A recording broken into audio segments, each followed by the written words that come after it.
ആദ്യമായി ഈ പുണ്യഭൂമിയിൽ ഇന്നേ ദിവസം ഇവിടെ വന്ന് സാക്ഷ്യം പറയാൻ ലഭിച്ച ഈ അനുഗ്രഹത്തെ പ്രതി ഞാൻ സർവശക്തനായ ദൈവത്തോടും കൃപാസനം മാതാവിനോടും ഞാൻ ഒത്തിരി നന്ദി പറഞ്ഞുകൊള്ളുന്നു. എൻ്റെ പേര് ദിബിൻ ദേവസി. ഞാൻ വരുന്നത് UK നിന്നാണ്.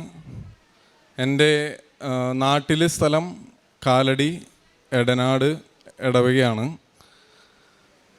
ഇന്നിവിടെ സാക്ഷ്യം പറയാനായിട്ട് ആദ്യമായി എനിക്ക് പറയാനുള്ളത് 2017 ഞാൻ വിദേശത്ത് നിന്ന് വെക്കേഷൻ വരുമ്പോൾ എൻ്റെ ഫാമിലിയായിട്ട് വരുമ്പോൾ എൻ്റെ വൈഫ് എന്നോട് പറഞ്ഞു, കൃപാസനം എന്ന് പറഞ്ഞൊരു സ്ഥലമുണ്ട്, അവിടെ നമുക്ക് പോകണം. അന്ന് എനിക്ക് ആദ്യത്തെ കുട്ടി ജനിച്ചിരിക്കുന്ന സമയമാണ്. അപ്പോൾ ഞാൻ എൻ്റെ വൈഫിനോട് ആദ്യമായിട്ട് പറഞ്ഞത് ഇനി ഏതൊക്കെ സ്ഥലങ്ങളുണ്ടെന്നാണ് ചോദിച്ചത്. കാരണം നാട്ടിൽ വന്നു കഴിഞ്ഞാൽ ആകെ 10-28 ദിവസം ഉണ്ടാവുള്ളൂ. അതിൽ തന്നെ പകുതി ദിവസവും അവളുടെ നേർച്ചകൾക്ക് ഓരോ സ്ഥലങ്ങളിലേക്കുള്ള ഓട്ടമാണ്. അപ്പോൾ ഞാൻ വൈഫിനോട് പറഞ്ഞു, നമുക്ക് പോവാം, പക്ഷേ നീ ഒരുപാട് എന്നെ നിർബന്ധിക്കരുത് ഒരു കാര്യങ്ങൾക്കെന്ന് പറഞ്ഞു. കാരണം വൈഫിൻ്റെ അമ്മ അവിടെ ഉണ്ട്, അമ്മ ഒറ്റയ്ക്കാണ്. അപ്പോൾ അമ്മ എല്ലാ സ്ഥലങ്ങളിലും പ്രാർത്ഥനയ്ക്ക് പോകും.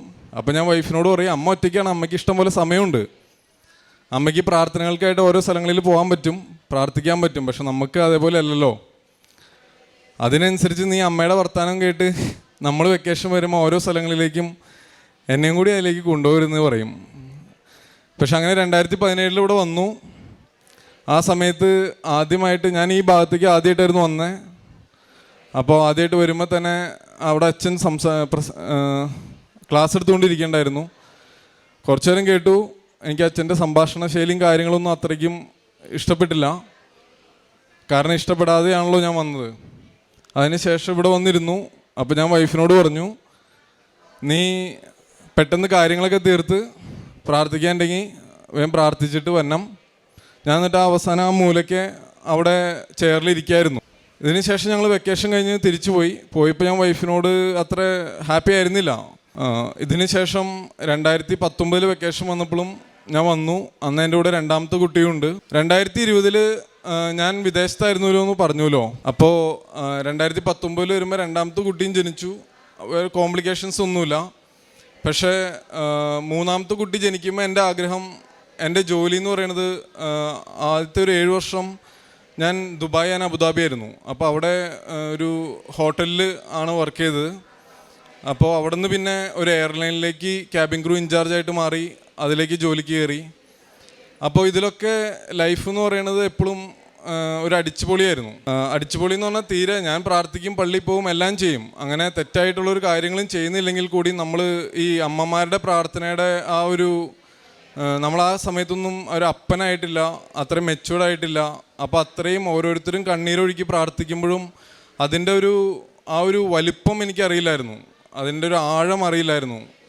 ഓരോരോ ആവശ്യങ്ങൾക്ക് ഇപ്പോൾ നമ്മുടെ കുടുംബത്തിൽ മക്കളായിട്ട് IELTS പഠിക്കണമെന്നോ ജോലിക്ക് അന്വേഷിക്കുമ്പോൾ ഒക്കെ മാതാപിതാക്കളായിരിക്കും മക്കളെക്കാളും ഇരട്ടിയായിട്ട് പ്രാർത്ഥിക്കണേ. അപ്പോൾ ഇതെല്ലാം കഴിഞ്ഞ് 2020 എൻ്റെ ജോലി നഷ്ടപ്പെട്ടു. അപ്പോൾ ആ നഷ്ടപ്പെടുന്ന സമയത്ത് എനിക്ക് കാര്യമായൊന്നും തോന്നിയില്ല ഉള്ളിൽ. കാരണം എൻ്റെ കൂട്ടുകാരും നാട്ടിലേക്ക് വന്നില്ല. പക്ഷെ ഞാൻ പാട്ടും പാടി നാട്ടിലേക്ക് വന്നു. കാരണം എൻ്റെ ആഗ്രഹം കുടുംബത്തോടുകൂടി ഒന്ന് നിൽക്കണമെന്നായിരുന്നു. മൂന്നാമത് കുട്ടി ജനിച്ചത് 2020 ഓഗസ്റ്റിലാണ്. കൊറോണ സമയത്തായിരുന്നു. അപ്പോൾ ഒത്തിരി കോംപ്ലിക്കേറ്റഡ് ആയിരുന്നു. അപ്പോഴാണ് ഞാൻ പ്രാർത്ഥനയിലേക്ക് ഒത്തിരി ആഗ്രഹിച്ച് വൈഫിൻ്റെ എന്താണ് കൃപാസനം, ആ ബുക്കുകളൊക്കെ എടുത്ത് പയ്യെ നോക്കി വായിച്ചു. അതിനുശേഷം നാട്ടിൽ വന്നതിന് ശേഷം ഇവിടെ വന്നു, പ്രാർത്ഥിച്ചു. പക്ഷെ അന്ന് എൻ്റെ പ്രാർത്ഥനയിൽ വ്യത്യാസം വന്നു.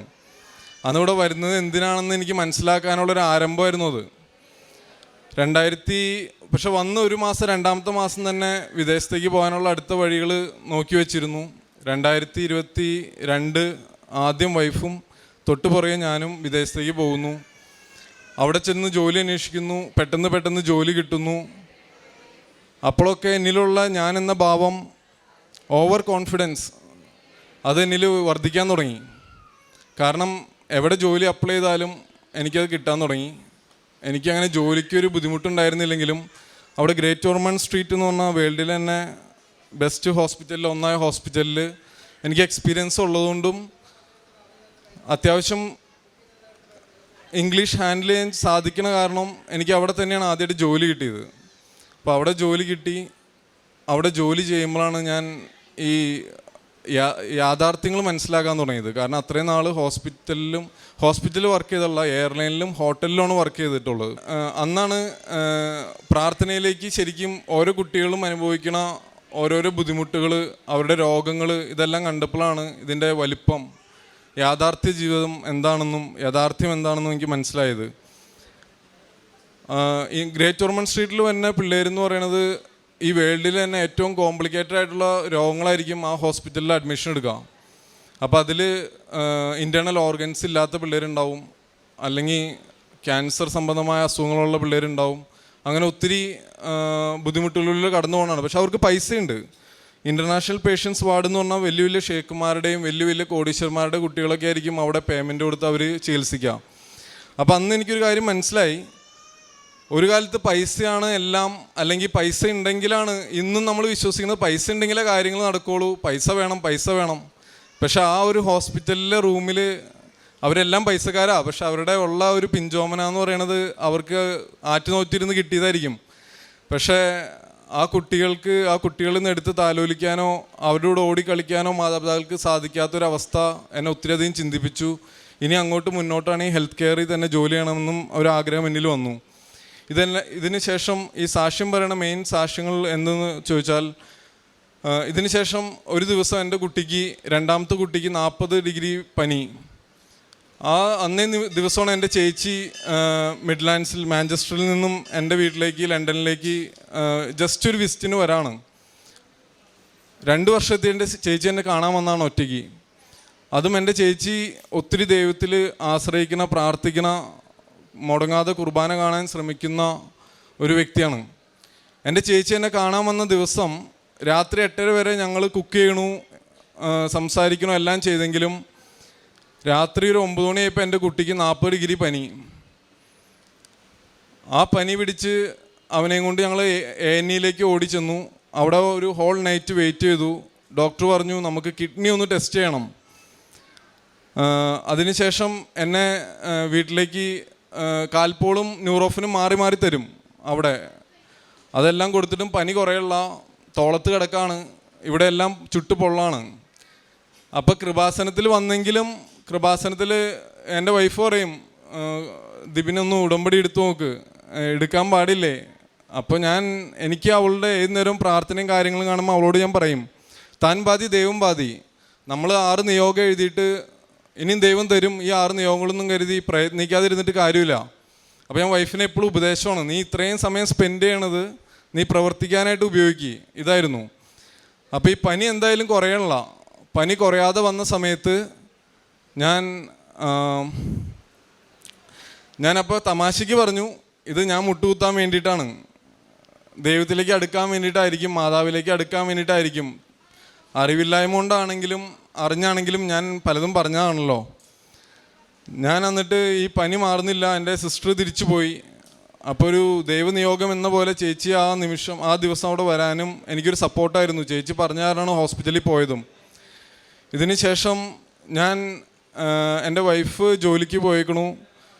ഞാൻ എന്നിട്ട് പനി പിടിച്ച് കുട്ടി മുകളിൽ റൂമിൽ കിടക്കണു. ഞാൻ നേരെ വന്ന് മാതാവിൻ്റെ തൈലം എടുക്കുകയും ഞാൻ എന്നിട്ട് മുട്ടുകുത്തി മാപ്പപേക്ഷിച്ചു, ഞാൻ പറഞ്ഞു പോയതിനെല്ലാം എന്നോട് ക്ഷമിക്കണേ. ഞാൻ ഈ തൈലം പൂശി പ്രാർത്ഥിക്കുന്ന സമയത്ത് എൻ്റെ കൊച്ചിൻ്റെ പനി വിട്ടു പോകണേന്നെല്ലാം പ്രാർത്ഥിച്ചിട്ട് ഞാൻ മുകളിൽ ചെന്ന് തൈലം വിശ്വാസപ്രമാണം ചൊല്ലി തൈലം പുരട്ടുമ്പോൾ അതിനുശേഷം ഞാൻ ടെമ്പറേച്ചർ നോക്കുമ്പോൾ എൻ്റെ കുട്ടിക്ക് 36 ടെമ്പറേച്ചർ കണ്ടത്. ആ നിമിഷം തന്നെ ആ പനി വിട്ടുപോയി. അതെനിക്കൊരു അനുഭവമായിരുന്നു. അങ്ങനെ ഞാൻ ഓൺലൈൻ ഉടമ്പടി എടുക്കുകയാണ്. ഞങ്ങൾ അവിടെ നിന്ന് വീട് ഷിഫ്റ്റ് ചെയ്യാൻ നോക്കുന്നു. ഒത്തിരി ദൂരയിലേക്ക് 2.5 മണിക്കൂർ യാത്ര ചെയ്യണം. അവിടേക്ക് ഷിഫ്റ്റ് ചെയ്യണേക്കാളും മുമ്പ് നമുക്ക് ആദ്യമായി വേണ്ടത് ഒരു അക്കോമഡേഷനാണ്. നല്ലൊരു ഭവനം വേണം, സമാധാനവും സന്തോഷമായിട്ട് താമസിക്കാൻ പറ്റിയൊരു ഭവനം. പക്ഷേ അവിടെ എൻ്റെ ചേച്ചി പറഞ്ഞു, റെൻറ്റിന് വീട് കിട്ടാൻ ഭയങ്കര ബുദ്ധിമുട്ടാണ്, അവർ ഒത്തിരി അന്വേഷിച്ചൊന്നും കിട്ടുന്നില്ല. ഞാൻ പ്രാർത്ഥിച്ചു. ഓൺലൈൻ ഉടമ്പടിയിൽ എൻ്റെ ആവശ്യം എന്തൊക്കെയാണോ ഞാൻ ആഗ്രഹിച്ചത് അതെല്ലാം എഴുതി. അങ്ങനെ ഒരു വീട് ഓൺലൈൻ കണ്ടു. എൻ്റെ ചേച്ചി പോയി ആ ഭവനം നോക്കി. ചേച്ചി വളരെ സന്തോഷിച്ചു. എൻ്റെ അടുത്ത് പറഞ്ഞു നല്ലതാണ്. അങ്ങനെ ഞങ്ങൾക്ക് പേ ചെയ്യാൻ പറ്റുന്ന ആ ഒരു പേയ്മെൻറ്റ് അഫോർഡ് ചെയ്യാൻ പറ്റുന്ന രീതിയിലുള്ള ഒരു ഭവനം എനിക്ക് അവിടെ ലഭിക്കുകയുണ്ടായി. അതുവഴി അടുത്ത കാര്യം എന്താണെന്ന് വെച്ച് കഴിഞ്ഞാൽ, ഞാൻ പറഞ്ഞല്ലോ നമുക്ക് എവിടെ ജോലി അപ്ലൈ ചെയ്താലും നമുക്ക് ജോലി ലഭിക്കുന്നു. ഇതേപോലെ തന്നെ അവിടെ ചെല്ലുന്നു, ആദ്യമായിട്ട് ഒരു ഇൻ്റർവ്യൂ അറ്റൻഡ് ചെയ്യുന്നു. അത് ഇതേപോലെ ഒരു ഹോസ്പിറ്റലിലായിരുന്നു. പക്ഷേ ഞാൻ വിചാരിച്ചു ആ ജോലിക്ക് പോകണ്ട, കാരണം ഞാൻ എവിടെ അപ്ലൈ ചെയ്താലും എനിക്ക് ജോലി കിട്ടും. അപ്പോൾ ആ ഒരു ഓവർ കോൺഫിഡൻസ് ഉള്ളതുകൊണ്ട് തന്നെ മറ്റെല്ലായിടത്തും ജോലി അന്വേഷിച്ചു.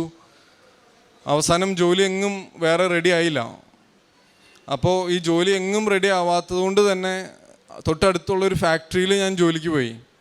അവിടെ ജോലിക്ക് ചെന്ന് അവിടെ ജോലി 2-3 ദിവസം ചെയ്തു. അപ്പോഴേക്കും ആദ്യം ചെയ്ത ജോലിയുടെ പേപ്പർ വർക്കുകളെല്ലാം കംപ്ലീറ്റ് ആയി. ഇനി പോകണമോ വേണ്ടയോ, 45 മിനിറ്റ് ഡ്രൈവ് ചെയ്യാനുണ്ടായിരുന്നു. ഞാൻ എന്നിട്ട് നന്നായി പ്രാർത്ഥിച്ചൊരുങ്ങി ആ ജോലി തുടങ്ങി. പക്ഷെ ജോലി തുടങ്ങണ സമയത്തും ഇനി എങ്ങനെ മുന്നോട്ട് പോകും, കാരണം വൈഫിന് 3 ദിവസം ജോലി ചെയ്യണം. എനിക്ക് 3 ദിവസത്തേക്കുള്ളിൽ ജോലി ചെയ്യാൻ പറ്റില്ല. 5 ദിവസത്തെ ട്രെയിനിങ്സ് വരുന്നുണ്ട്. അപ്പോൾ പലപ്പോഴായിട്ടുള്ള ട്രെയിനിങ്ങുകളിൽ വൈഫിൻ്റെ ജോലിനെ അത് ബാധിക്കും. ആ സമയത്ത് വൈഫിൻ്റെ അമ്മ വരാമെന്ന് പറയുകയും അത് മാതാവ് എനിക്ക് ആ ജോലി ചെയ്യാൻ പറ്റുന്ന രീതിയിലും അതോടൊപ്പം തന്നെ ആ സാഹചര്യങ്ങൾ എനിക്ക് ആ ജോലിക്ക് വേണ്ടിയിട്ട് ഒരുക്കി തന്നു. അത് വലിയൊരു അത്ഭുതമായി കാണുന്നു. കാരണം വിൻ്റർ ആയിരുന്നു UK. ആ സമയത്ത് ഞാൻ താമസിക്കുന്ന സ്ഥലത്ത് മഞ്ഞൊക്കെ വീഴുന്ന സ്ഥലമാണ്. മമ്മി വരുമെന്ന് ഒട്ടും പ്രതീക്ഷിച്ചില്ല. എങ്കിലും മമ്മി അവിടെ വരികയുണ്ടായി. ഞാൻ മമ്മീനെയും കൊണ്ടാണ് ഇപ്പോൾ തിരിച്ചു വന്നത്. അപ്പോൾ കഴിഞ്ഞ വർഷം ഉടമ്പടിയിലെടുത്ത സാക്ഷ്യത്തിന് ശേഷം, ഉടമ്പടി ഓൺലൈൻ എടുത്തതിന് ശേഷം ഞാൻ light day candle prayer continuous ആയിട്ട് ചെയ്തു വരുന്നു. കാരണം വീണ്ടും ഞാൻ അത് പുതുക്കാൻ ഓൺലൈൻ നോക്കുമ്പോൾ അത് സാധിച്ചിരുന്നില്ല. അതിനുശേഷം എനിക്ക് ഒരു കാര്യം കൂടി മനസ്സിലായി.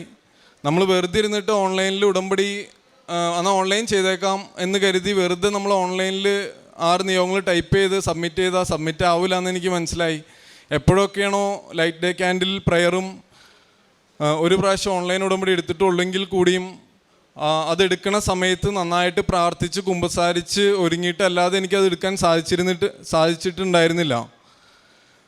ഇതിന് ശേഷം അപ്പോൾ ജോലി സെറ്റായി, കുട്ടിയുടെ പനി മാറി, അവിടെ ചെന്ന് വീട് കിട്ടി. ഇതിന് ശേഷം എന്താ സംഭവിച്ചെന്ന് വെച്ച് കഴിഞ്ഞാൽ എനിക്ക് ബോഡി പെയിൻ ആ സമയത്ത് ഈ ഫാക്ടറിയിൽ ജോലിക്ക് പോയ 2-3 ദിവസം ചെയ്തു. അപ്പോൾ എനിക്ക് ബോഡി പെയിൻ വന്നു, വെയിറ്റ് എടുക്കേണ്ട വന്നു. ഞാനപ്പോൾ ആ ജോലി വേണ്ടെന്ന് വെച്ചു. കാരണം എനിക്ക് അടുത്ത ജോലി പിറ്റത്താഴ്ച തന്നെ ജോയിൻ ചെയ്യണമായിരുന്നു. പക്ഷെ എന്താണെന്ന് അറിയണമായിരുന്നു, അതിനാണ് പോയത്. പക്ഷേ ഈ ബോഡി പെയിൻ വന്ന് അടുത്തുള്ള GP പോയിട്ട് ഞാൻ കാര്യങ്ങളൊക്കെ തമാശ രൂപേണ പറയാണ്. അപ്പോൾ GP എല്ലാം കേട്ടിട്ട് ബ്ലഡ് ടെസ്റ്റ് ചെയ്യണമെന്ന് പറഞ്ഞു. ബ്ലഡ് ടെസ്റ്റ് ചെയ്ത സമയത്ത് ഈ ബ്ലഡ് ടെസ്റ്റിൻ്റെ റിസൾട്ട് വന്നപ്പോൾ ആ തമാശയെല്ലാം മാറി. കാരണം GP വിളിച്ചിട്ട് എൻ്റെ അടുത്ത് വളരെ ഫ്രണ്ട്ലി ആയിട്ട് പറയാണ്, ഹായ് ദിബിൻ, എനിക്ക് തോന്നുന്നത് ബ്ലഡ് ക്യാൻസർ ആയിട്ടാണ് തോന്നണേ. അപ്പോൾ നമുക്ക് വേണമെങ്കിൽ അടുത്ത റെഫറൻസ് നമുക്ക് ഹീമറ്റോളജിയിലേക്ക് ചെയ്യാമെന്ന്. അപ്പോൾ ഷോപ്പിംഗ് സെൻ്റർ ആയിരുന്നു എൻ്റെ അടുത്ത് വളരെ തമാശ രൂപേണ. വൈഫ് കൂടെ ഉണ്ട്. GP എൻ്റെ അടുത്ത് പറഞ്ഞു, എനിക്ക് തോന്നുന്നത് ബ്ലഡ് ക്യാൻസർ ആണ് ദിബിൻ, അങ്ങനെയാണ് തോന്നണേ നിൻ്റെ റിസൾട്ട് കണ്ടിട്ടെന്ന്.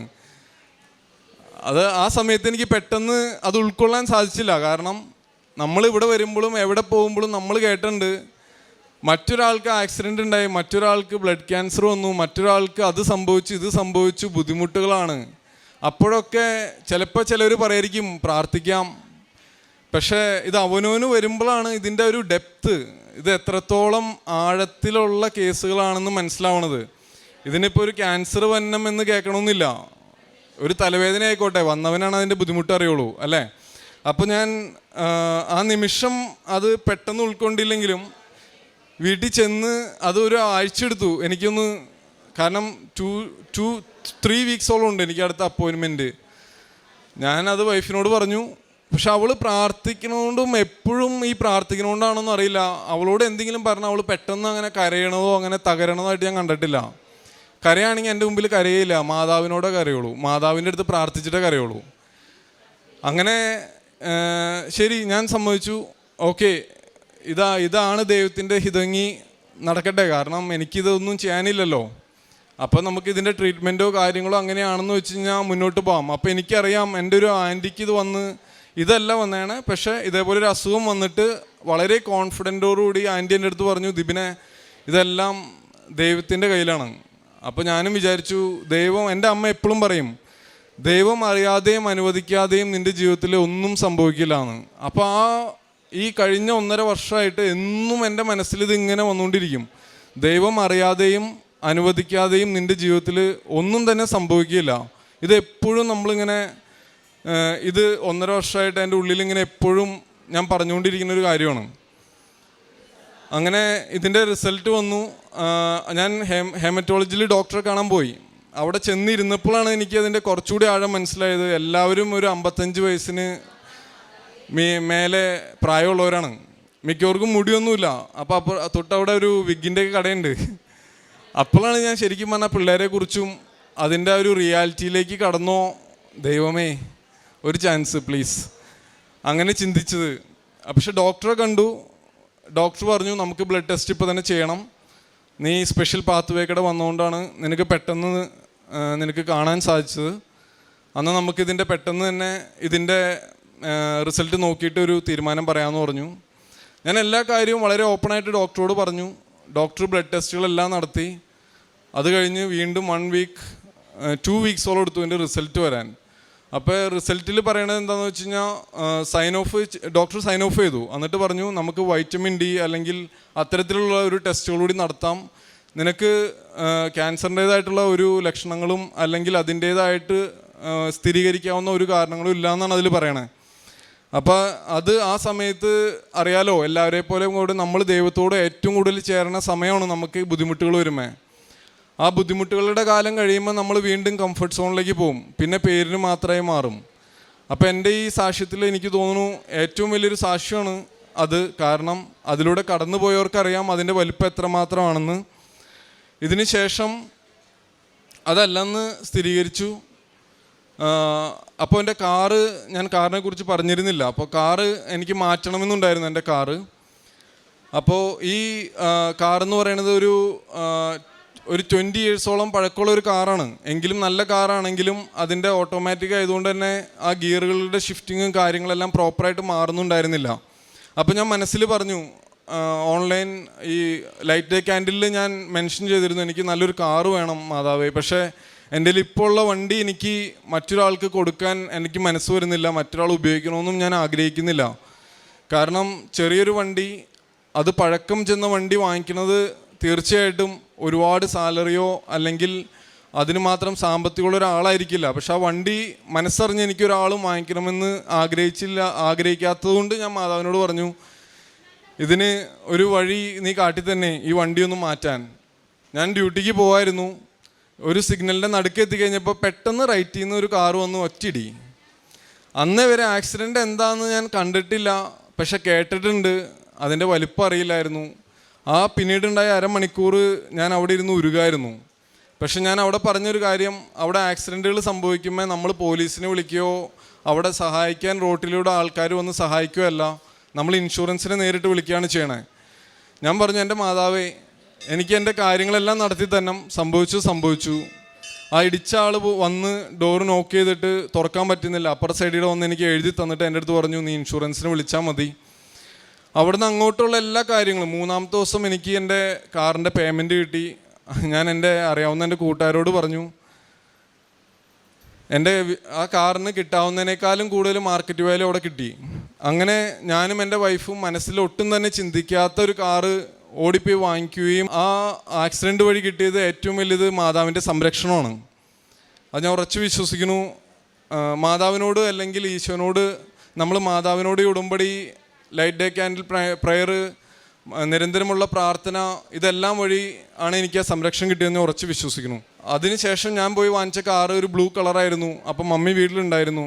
മമ്മി പറഞ്ഞു, ദിബിനെ, അന്ന് ആദ്യമായിട്ട് ഇവിടെ വന്നിട്ട് എല്ലാവരും തള്ളി പറഞ്ഞു പോയ ഞാൻ പിന്നെ മാതാവിൽ വിശ്വസിക്കുന്ന പറഞ്ഞ് മമ്മി പറഞ്ഞു, ഇത് ബ്ലൂ കളർ നിനക്ക് മാതാവ് തന്നിട്ടുള്ള വണ്ടി തന്നെയാണ്. കാരണം എൻ്റെ ലിസ്റ്റിലേ ഇല്ല അങ്ങനെ ഒരു കാറ് വാങ്ങിക്കണമെന്ന്. പക്ഷേ കാറ് കണ്ട എല്ലാവരും പറഞ്ഞു അത് നല്ലൊരു കാറാണ്. തീർച്ചയായിട്ടും ഇതിൽ ദൈവിക ഇടപെടലുണ്ടായി ഈ ഒരു ട്രാൻസാക്ഷൻ, ഈ ഒരു കാര്യങ്ങളെല്ലാം നടന്നതിൽ.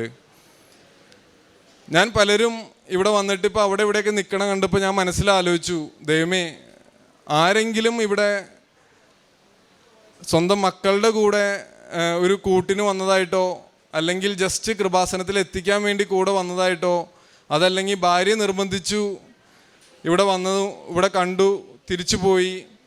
അപ്പം ഈ രീതിയിൽ ആരെങ്കിലും ഉണ്ടെങ്കിൽ തന്നെ അവരൊരു രീതിയിലും ഭയപ്പെടണ്ട.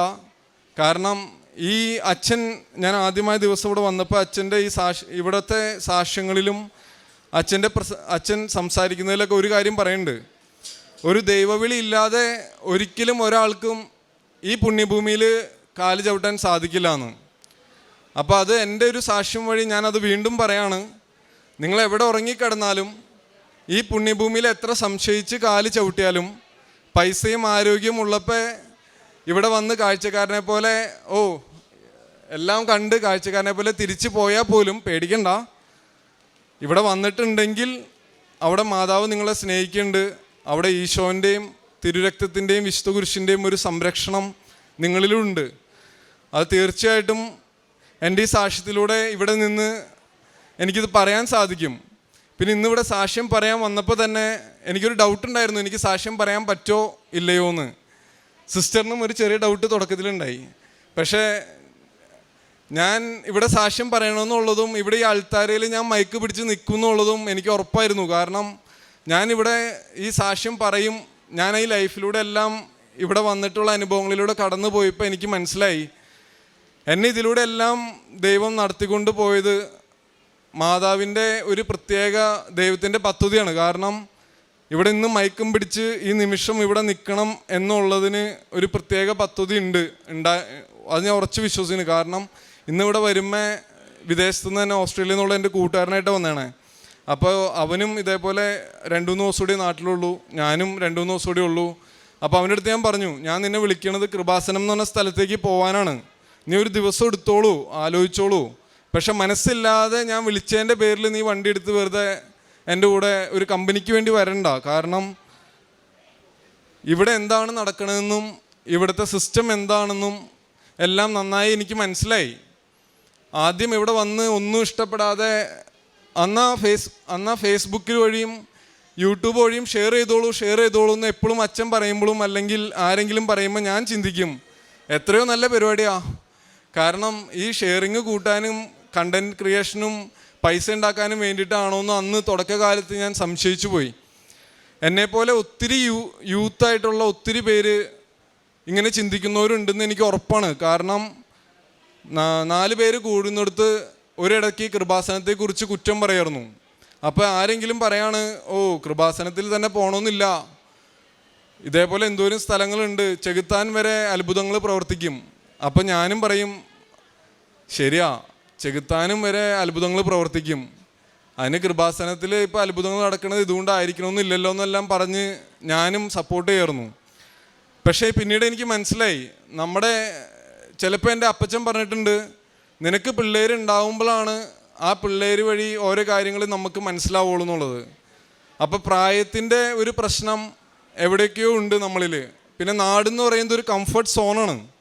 ഈ നാട്ടിൽ നമുക്ക് ഒന്നും വേണ്ട, ഇവിടെ വന്ന് നമുക്ക് അപ്പച്ചൻ്റെ അമ്മച്ചിയുണ്ട്, സഹോദരങ്ങളുണ്ട്, നമുക്ക് നല്ല അന്തരീക്ഷമുണ്ട്. പക്ഷെ നമ്മൾ വിദേശത്തേക്ക് പോയി കഴിഞ്ഞാൽ, ഇവിടെ ഒത്തിരി പേര് ഇരിക്കുന്നുണ്ടാവും, പ്രാർത്ഥിക്കുന്നുണ്ടാവും വിദേശത്തേക്ക് പോകാൻ. പക്ഷെ വിദേശത്തേക്ക് പോയി കഴിഞ്ഞാൽ നമ്മുടെ പ്രാർത്ഥനാ ജീവിതം ഒത്തിരി വർദ്ധിക്കും. കാരണം ഇവിടെ നമുക്കൊരു വിഷമം വരുമ്പോൾ നമ്മുടെ അമ്മ പള്ളിയിലേക്ക് ഓടും, ധ്യാനകേന്ദ്രങ്ങളിലേക്ക് ഓടും. പക്ഷെ കുട്ടികൾ എത്ര പേര് ധ്യാനകേന്ദ്രങ്ങളിലേക്ക് ഓടുന്നവരുണ്ടാവും? കാരണം അവർക്ക് ജീവിതാനുഭവം കുറവാണ്. ഈ ജീവിതാനുഭവം ഉണ്ടാവണ എപ്പോഴാണെന്ന് വെച്ച് കഴിഞ്ഞാൽ നമ്മളായി ഒരു രാജ്യത്ത് പോയിട്ട് സ്വന്തമായിട്ട് ജീവിക്കാൻ ശ്രമിക്കുമ്പോൾ, ഒരു കുടുംബം പടുത്തുയർത്താൻ ശ്രമിക്കുമ്പോഴാണ് ഒരു കുടുംബം ഉയർത്തുന്നതിൻ്റെ വിഷമവും വേദനയും അതിൻ്റെ പ്രയാസങ്ങളും ആ സമയത്ത് നമ്മൾ തിരിച്ചറിയും. നമ്മുടെ അപ്പനില്ല, അമ്മയില്ല, ആരുമില്ല. ആരാ ഉള്ളത്? നമ്മുടെ റൂമിൽ വെച്ചിരിക്കുന്ന കുരിശുമേൽ തൂങ്ങിക്കിടക്കുന്ന നമ്മുടെ ഈശോ, മാതാവ്, ഇതൊക്കെയാണ് നമുക്കുള്ളത് കൂട്ട്. അപ്പോൾ നമ്മുടെ വിശ്വാസം വർദ്ധിക്കും. മറ്റാരോടും പറഞ്ഞ് നമ്മുടെ വിഷമങ്ങൾ ഷെയർ ചെയ്ത് നടന്നൊരു സമയം ഉണ്ടാവും. ഇപ്പോൾ ഏറ്റവും കൂടുതൽ എല്ലാവരും എന്ത് ഫൈനാൻഷ്യൽ ക്രൈസിസ് ആയിക്കോട്ടെ, ഹെൽത്ത് കണ്ടീഷൻ ആയിക്കോട്ടെ, എന്ത് ഇഷ്യൂ വന്നാലും ആരോടും പറയാൻ ആഗ്രഹിക്കുന്നില്ല. അവനൊരു ബുദ്ധിമുട്ടില്ല എന്ന് അറിയിക്കാനാണ് എല്ലാവരും മത്സരിക്കുന്നത്. ഞാനിവിടെ ഈ സാക്ഷ്യം പറയുമ്പോൾ ഞാൻ പറയാണ്, എന്നെപ്പോലെ ഒത്തിരി പേര് ബുദ്ധിമുട്ടുകൾ അനുഭവിക്കുന്നവരുണ്ടാവും, എന്നെപ്പോലെ ഒത്തിരി പേര് സംശയത്തോടെ നോക്കി കാണുന്നവരുണ്ടാവും. ഈ കൃപാസനം എന്നുള്ളത് സ്വർഗത്തിനും ഭൂമിക്കും ഇടയ്ക്ക് ദൈവം പണിതിട്ടുള്ള ഒരു ബ്രിഡ്ജാണ്. ഈ ബ്രിഡ്ജിലൂടെ ഇവർ പറയുന്ന കാര്യങ്ങൾ അതൊരിക്കലും നമ്മൾ സത്യക്രിസ്ത്യാനികൾ അല്ലെങ്കിൽ ദൈവത്തിൽ വിശ്വസിക്കുന്നവർ പാലിക്കേണ്ട കാര്യങ്ങളെ ഇവിടെ പറയുന്നുള്ളൂ. അതുകൊണ്ട് തന്നെ തീർച്ചയായിട്ടും ഈ കൃപാസനത്തിൽ വന്നിട്ടുള്ള ഒരാൾ പോലും എല്ലാം ഉൾക്കൊള്ളാൻ സാധിച്ചില്ലെങ്കിൽ പോലും ഒരു ദൈവവിളി ഇല്ലാതെ ഇവിടെ വരാൻ സാധിക്കില്ല എന്നും അതുവഴി അവരറിയാതെ തന്നെ ഒത്തിരി അനുഗ്രഹങ്ങൾക്കിടെ ഒരു ബണ്ടിലായിട്ടാണ് അവർ ഇവിടുന്ന് തിരിച്ചു പോകുന്നത് എന്ന് ഞാൻ ഉറച്ചു വിശ്വസിക്കുന്നു. ഇവിടെ വന്ന് സാക്ഷ്യം പറയാൻ, അതേപോലെ തന്നെ പ്രേക്ഷിത പ്രവർത്തനങ്ങളായിട്ട് ഞാൻ ചെയ്തത് എന്താണെന്ന് വെച്ചാൽ, നമുക്ക് ഒരു 3 കുട്ടികളായിട്ട് വിദേശത്ത് ജീവിക്കുന്നവർക്കറിയാം സമയത്തിൻ്റെ പരിധി, നമുക്ക് സമയ ലഭ്യത ഒത്തിരി കുറവാണ് മറ്റുള്ള പ്രേക്ഷിത പ്രവർത്തനങ്ങൾക്ക് ഇറങ്ങാൻ. പക്ഷേ ആരെങ്കിലും സങ്കടങ്ങൾ പറയുമ്പോൾ അവരുടെ ആവശ്യങ്ങൾ ജെന്യുനാണെന്ന് മനസ്സിലാക്കി കഴിഞ്ഞാൽ നമ്മളെ കൊണ്ടാവാവുന്ന സഹായങ്ങൾ അവർക്ക് ചെയ്യാറുണ്ട്. പിന്നെ ഏതൊരു വ്യക്തിക്കും വളരെ എളുപ്പത്തിൽ ചെയ്യാൻ പറ്റിയൊരു പ്രേക്ഷിത പ്രവർത്തനമാണ് നമ്മുടെ ഫേസ്ബുക്കിലും വാട്സപ്പിലൊക്കെ സ്റ്റാറ്റസ് ഇടാന്നുള്ളതും ഷെയർ ചെയ്യാന്നുള്ളതും വചനം പങ്കുവെക്കുക എന്നുള്ളതും. വചനം പങ്കുവെക്കുന്നത് സ്റ്റാറ്റസായിട്ട് വാട്സപ്പിൽ കണ്ടില്ലെങ്കിൽ എൻ്റെ കൂട്ടുകാർ ചോദിക്കാറുണ്ടായിരുന്നു, ദിബിനെ ഇന്നൊന്നും കണ്ടില്ലല്ലോ, നിൻ്റെ സ്റ്റാറ്റസ് കണ്ടിട്ടാണ് ഞങ്ങൾക്ക് അന്നത്തെ ഒരു എനർജി കിട്ടണേന്ന്. പിന്നെ എല്ലാവരോടും ഞാൻ കൃപാസനത്തെക്കുറിച്ച് സംസാരിക്കാൻ തുടങ്ങി. പലപ്പോഴും എന്നെക്കാളും പ്രായം കുറഞ്ഞിട്ടുള്ളവരുടെയൊക്കെ എല്ലാവരുടെയും പ്രശ്നം, നമ്മൾ ഈ കൃപാസനത്തെക്കുറിച്ചും ദൈവത്തെക്കുറിച്ചൊക്കെ മറ്റുള്ളവരോട് പറയുകയും പള്ളിയിലെ എല്ലാ സുഖം പോയി കഴിഞ്ഞാൽ അതൊരു മറ്റുള്ളവരുടെ മുമ്പിലൊരു ചെറിയ കുറച്ചിലായിട്ടാണ് എല്ലാവരും കാണുന്നത്.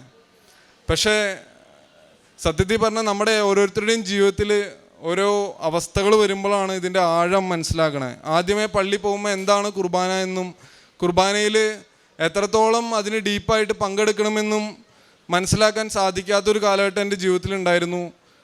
ഉടമ്പടി എടുത്തതിന് ശേഷം പ്രാർത്ഥനയിൽ അതെല്ലാം ശ്രദ്ധിക്കാൻ തുടങ്ങിയതിന് ശേഷവും പാലിക്കാൻ തുടങ്ങിയതിന് ശേഷവും ഓരോ കുർബാനയും അത് മുടക്കരുതെന്നും കുർബാന നടക്കുമ്പോൾ തന്നെ ലഭിക്കുന്ന സമയമനുസരിച്ച് പള്ളിയിൽ പോകാനും പരിശ്രമിക്കാറുണ്ട്, കുമ്പസാരിക്കാറുണ്ട്.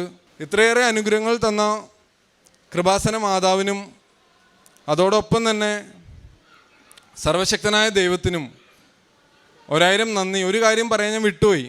ആദ്യമായിട്ട് ഞാൻ വന്നപ്പോൾ ഈ രൂപത്തിൽ നേരിട്ട് വന്ന് എനിക്ക് തൊട്ടുമുത്തി പ്രാർത്ഥിക്കാമായിരുന്നു. അപ്പോൾ ഒരു ചേച്ചി എന്നെ ഇവിടെ പയ്യെ പിടിച്ചൊന്ന് പുഷ് ചെയ്തിട്ട് പറഞ്ഞു, ഒരു ശ്രോസ്നാഭ വെച്ചിട്ട് വേഗം പോകാൻ പറഞ്ഞു. അപ്പോൾ അന്ന് വന്നപ്പോൾ അന്ന് പറഞ്ഞപ്പോൾ, ഇവിടെ വന്ന ആർക്കെങ്കിലും ഒരു അസൗകര്യം ഉണ്ടെങ്കിൽ നിങ്ങളതിൽ വേദനിക്കണ്ട, അതിൽ പരാതി പറയണ്ട.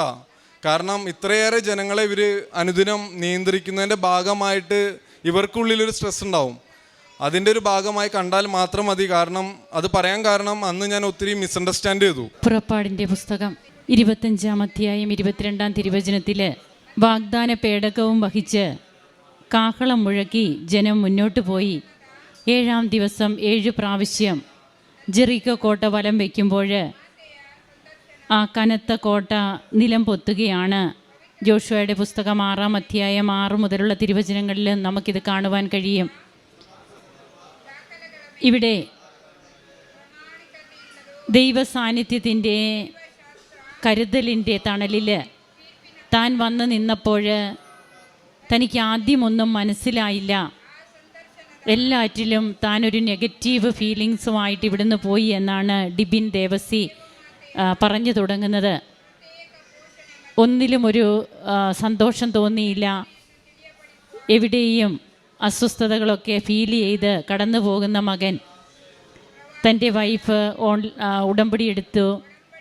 പിന്നീട് ഇന്ന് ഇവിടെ പറഞ്ഞ, നിങ്ങൾക്ക് ഇവിടെ വരുമ്പോൾ എന്തെങ്കിലും അസ്വസ്ഥത തോന്നുന്നുണ്ടെങ്കിൽ അത് ആരും കാര്യമാക്കേണ്ട. എൻ്റെ ജീവിതത്തിൽ എനിക്കിന്ന് അതാണ് പറയാനുള്ളത്.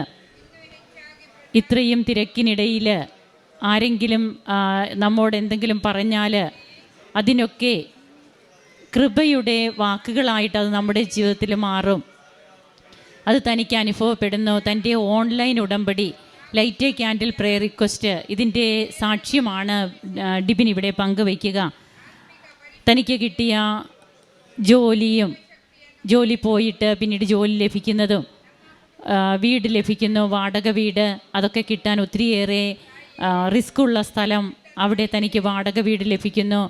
തൻ്റെ കുഞ്ഞിൻ്റെ രോഗസൗഖ്യം, അന്നാണ് ആദ്യമായിട്ട് ഞാൻ മുട്ടുമടക്കാൻ വേണ്ടിയിട്ടാണ് ഇത് എന്ന് സ്വയം ബോധ്യപ്പെട്ട് താൻ ഉടമ്പടി നേർച്ച വസ്തുക്കൾ ഉപയോഗിച്ച്, ഉടമ്പടി തൈലം ഉപയോഗിച്ച് കുഞ്ഞിന് എങ്ങനെയാണ് സംരക്ഷണം ലഭിച്ചത്, പനി പെട്ടെന്ന് വിട്ടുമാറി എന്നാണ് ഈ മകൻ പങ്കുവയ്ക്കുക. അങ്ങനെ പിന്നീട് തനിക്ക് ഒരു വെഹിക്കിള് ലഭിക്കുന്നതും, തനിക്കുണ്ടായിരുന്ന ഒരു വെഹിക്കിള് ഇതൊക്കെ ഒരു അപകടത്തിലൂടെ തനിക്ക് നഷ്ടപ്പെടുന്നു. എന്നാൽ ഏറ്റവും നല്ല വിലയ്ക്ക് തന്നെ ഇൻഷുറൻസ് എല്ലാമായിട്ട് അത് വിറ്റുപോകുന്നു. അപ്പോൾ അപകട സാഹചര്യങ്ങളിൽ കൂടി നടക്കുമ്പോഴും അതിലും നിന്നെക്കുറിച്ചൊരു പദ്ധതി എൻ്റെ മനസ്സിലുണ്ട്, നിൻ്റെ നാശത്തിനല്ല ക്ഷേമത്തിനുള്ള പദ്ധതി എന്ന് ജെറമിയ പ്രവാചകൻ്റെ പുസ്തകം 29:11 പറയുന്നത് ഇന്ന് താൻ അനുഭവിക്കുകയാണ്. തൻ്റെ ഓവർ കോൺഫിഡൻസ് ഒക്കെ തനിക്ക് ഒന്നുമല്ലാതായി. ഇന്ന് ദൈവത്തിൽ പൂർണ്ണമായും താൻ ആശ്രയിക്കുന്നു. അതുപോലെ കൃപാസനത്തെക്കുറിച്ച് മറ്റുള്ളവർ പറയുമ്പോൾ താനും അതിൻ്റെ കൂടെ കൂടി കൃപാസനത്തിന് നല്ലതല്ലാത്ത രീതിയിലുള്ള കാര്യങ്ങൾ താൻ പറഞ്ഞിരുന്നെങ്കിൽ ഇന്ന് താനൊരു സാക്ഷ്യമാണ്. തൻ്റെ സ്റ്റാറ്റസ് വഴി ഇന്ന് എങ്ങനെയാണ് കൂട്ടുകാരെയൊക്കെ അടുപ്പിക്കുന്നത് കൃപാസനത്തിലേക്ക്, ദൈവവചനമൊക്കെ താൻ ഷെയർ ചെയ്യും. ഡിവിനെ, ഇന്ന് നിൻ്റെ ഷെയറിംഗ് ഒന്നും കിട്ടിയില്ലല്ലോ എന്ന് വിളിച്ചു ചോദിക്കുന്ന ഒരു ഫ്രണ്ട്സിൻ്റെ ശൃംഖല തനിക്കുണ്ട്. അതുപോലെ തന്നെ കൃപാസനം എന്ന് പറയുന്നത് സ്വർഗത്തിനും ഭൂമിക്കും ഇടയിലുള്ള ബ്രിഡ്ജാണെന്ന് ഈ മകൻ പറയുന്നു. തെദേവും എന്ന തൻ്റെ പുസ്തകത്തിൽ ബഹുമാനപ്പെട്ട VP ജോസഫ് അച്ഛൻ എങ്ങനെയാണ് പരിശുദ്ധ അമ്മയുടെ കൈപിടിച്ച് താൻ നടത്തിയ തൻ്റെ ജീവിതയാത്ര, അതായത് ഒരു ഒറ്റ തടിപ്പാലത്തിലൂടെ രാത്രിയിൽ താൻ തോടിനക്കരെ കിടക്കുമ്പോൾ അവിടെ തനിക്ക് കൂട്ടായിരുന്നത് കർത്താവിൻ്റെ മാലാഖ എന്ന പ്രാർത്ഥനയും തൻ്റെ അമ്മയുടെ ജപമണി മാലകൾ. അപ്പോൾ സ്വർഗത്തിനും ഭൂമിക്കും ഇടയിലുള്ളൊരു ബ്രിഡ്ജെന്ന് ഈ മകൻ പറയുമ്പോൾ തീർച്ചയായും തനിക്ക് വിളക്കുമേന്തി താൻ പാലം കയറുമ്പോൾ തൻ്റെ പെറ്റമ്മ പാലത്തിൻ്റെ ഒരു കരയിൽ നിൽക്കുമ്പോൾ ഒരു കാറ്റ് വന്ന് ആ വിളക്ക് കെട്ടുപോവുകയാണ്. ബഹുമാനപ്പെട്ട VP ജോസഫ് അച്ഛൻ പാലത്തിൻ്റെ നടുവിലും അങ്ങോട്ടോ ഇങ്ങോട്ടോ പോകാൻ പറ്റാത്ത അവസ്ഥ, കൂറ്റാക്കുറ്റിയിരുട്ട്. അവിടെ തനിക്ക് ദീപമായത് താൻ 4 വയസ്സ് മുതൽ അറിഞ്ഞ തൻ്റെ അമ്മയാണ്, പരിശുദ്ധ അമ്മയാണ് എന്നൊക്കെ ബഹുമാനപ്പെട്ട അച്ഛൻ്റെ ജീവചരിത്രക്കുറിപ്പിൽ നമുക്ക് കാണുവാൻ കഴിയും. തെദേവും എന്ന പുസ്തകത്തിൽ ഇന്നിതൊക്കെ തന്നെയാണ് കൃപാസനത്തിൻ്റെ ഉടമ്പടിയിലൂടെ അനുഭവങ്ങളായിട്ട് ഓരോ മക്കളും അനുഭവിക്കുന്നത്. അതായത് അമ്മ അടയാളങ്ങളുടെ ശുശ്രൂഷ എങ്ങനെയാണ് ഇന്നിവിടെ നടത്തുന്നതെന്നും, അമ്മയുടെ വിരൽ തുമ്പിൽ പിടിച്ച് ജപമാലയും പിടിച്ച് സ്വർഗത്തിൻ്റെ വാതിൽപ്പടി വരെ നടക്കാൻ പറ്റിയ പരിശുദ്ധ മറിയമേ, തമ്പുരാൻ്റെ അമ്മേ, പാപികളായ ഞങ്ങൾക്ക് വേണ്ടി ഇപ്പോഴും ഞങ്ങളുടെ മരണസമയത്തും തമ്പുരാനോട് അപേക്ഷിക്കണമേ എന്ന പ്രാർത്ഥന നാം ആത്മാർത്ഥമായിട്ട് ഉരുവിടുമ്പോൾ തീർച്ചയായും അതൊക്കെ നമുക്ക് സ്വർഗത്തിൻ്റെ അടയാളങ്ങളായിട്ട് നമ്മുടെ ജീവിതത്തിൽ പ്രതിധ്വനിക്കുകയാണ്. അമ്മ നമ്മുടെ കാവൽക്കാരിയാവുകയാണ്, കൂടെ നടക്കുന്ന വ്യക്തിയാവുകയാണ്, കൂടെ വസിക്കുന്ന ദൈവസാന്നിധ്യമാണ്. തനിക്ക് ലഭിച്ചതൊക്കെ, അതായത് താൻ ഇന്ന് ഈ രീതിയിൽ താൻ ഇവിടെ ആയത് അത് ദൈവിക ഇടപെടലുകൾ ഒന്നുകൊണ്ട് മാത്രമാണെന്ന് ഈ മകൻ വിശ്വസിക്കുന്നു. അങ്ങനെ ഓൺലൈൻ ഉടമ്പടിയിലൂടെ ലൈറ്റ് എ ക്യാൻഡിൽ പ്രേയർ റിക്വസ്റ്റിലൂടെ തനിക്ക് കിട്ടിയ കൃപകൾക്ക് അതും ഒന്നും കൂടി എടുത്തു പറയുന്നുണ്ട് ഡിബിൻ. ഓൺലൈൻ ഉടമ്പടി ആയാലും നാം എടുക്കുമ്പോൾ നാം വിശുദ്ധിയോടെ അല്ലെങ്കിൽ അത് നമുക്ക് അക്സെപ്റ്റ് ആകില്ല. അതും ഞാൻ എൻ്റെ അനുഭവത്തിൽ നിന്ന് പഠിച്ചു. ഞാൻ കുമ്പസാരിക്കുന്നുണ്ട്, ഇന്ന് വിശുദ്ധ കുർബാന മുടക്കുന്നില്ല, കുമ്പസാരമുണ്ട്. അങ്ങനെ UK-യിലും തൻ്റെ ആത്മീയ ജീവിതത്തിന് തളർച്ച വന്നിട്ടില്ല. താൻ ഓൺലൈൻ ഉടമ്പടി എടുത്തത് മുതൽ, അതുപോലെ തൻ്റെ മാതാപിതാക്കളുടെ പ്രാർത്ഥനയിലൂടെ എന്നൊക്കെ ഈ മകൻ ഇവിടെ പ്രഘോഷിക്കുന്നു. നമുക്ക് കരങ്ങളടിച്ച് ദൈവത്തെ മഹത്വപ്പെടുത്താം. ഈശോയ്ക്കും അമ്മയ്ക്കും നന്ദി പറയാം. യേശുവേ നന്ദി, യേശുവേ സ്തുതി, യേശുവേ ആരാധന. അത്യപൂർവ ദൈവാനുഭവങ്ങൾ ഇനി നിങ്ങൾക്കും സ്വന്തം. ഈ യൂട്യൂബ് ചാനൽ ഇതുവരെ സബ്സ്ക്രൈബ് ചെയ്തിട്ടില്ലെങ്കിൽ ഇപ്പോൾ തന്നെ സബ്സ്ക്രൈബ് ചെയ്യുക. ഈ വീഡിയോ ഇപ്പോൾ തന്നെ നിങ്ങളുടെ സുഹൃത്തുക്കൾക്ക് ഷെയർ ചെയ്തുകൊണ്ട് കർത്താവിൻ്റെ പ്രേക്ഷിതരാകുക.